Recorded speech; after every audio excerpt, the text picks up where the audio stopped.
Tintfo taNkulunkulu tiyahlalelwa, tiyalindwa ngesineke.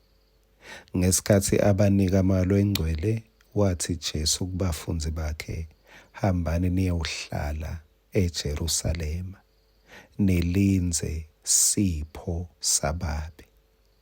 Tipho tiyahlalelwa, tipho telizulu tiyalindwa. Ungathinwa kulinza, ngoba liqiniso ngetipho tasezulwini titawufika noma kanjani. Tetsembiso takhe tinguyebo futhi tingu-amen.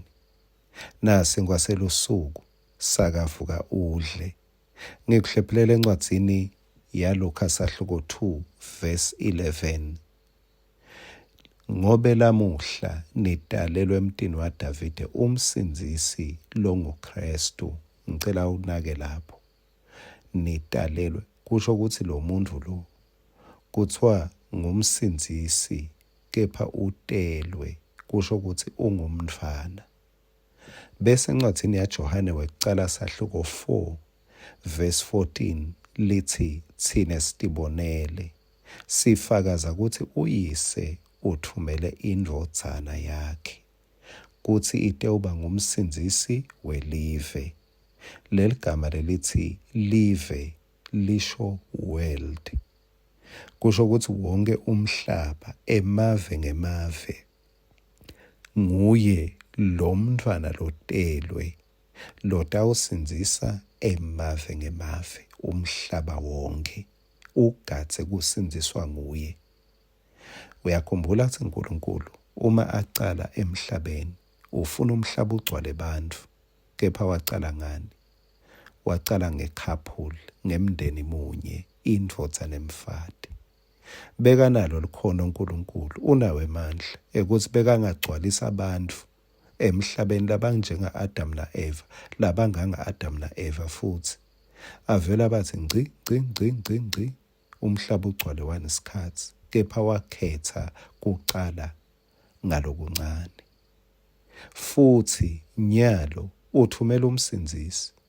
Bekangathumela basindzisi bagcwale emave, bebangagcwala umhlaba basindzisi boJesu. Batalwa eSwatini, lomnye atalwa eMozambique, lomnye atalwa eRussia, lomnye atalwa eGermany, lomnye atalwa kuphi. Batawusindzisa masinyane umhlaba, kepha wakhetha kuletha umsindzisi, amlethe ngekuthi kutalwe umntfwana, abe munye futhi abe seveni linye. Futhi wakhulela eNazaret, edolobheni lekuthiwa belilincane ngangekuthi bantfu bebasemkhatsini wa-200 kuya ku-400. Lidolobha lelitselelekile lakhulela kulo, kepha ngumsindzisi wemhlaba. Uyathi nangesikhathi atalwa kwatsinga ukuthi asindziswe kwayena. Herode afuna kumbulala.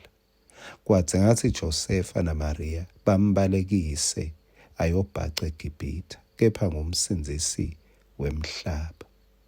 Uyathi sihlobo sami, tintfo taNkulunkulu ngiyathi ukuthi angenta noma yini, kepha ngazi ukuthi nje indlela yaNkulunkulu.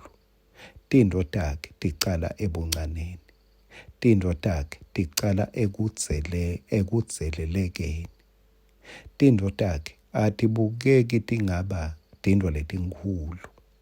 Tsine siye sifune kucala ngetintfo letinkhulu letibonakalako.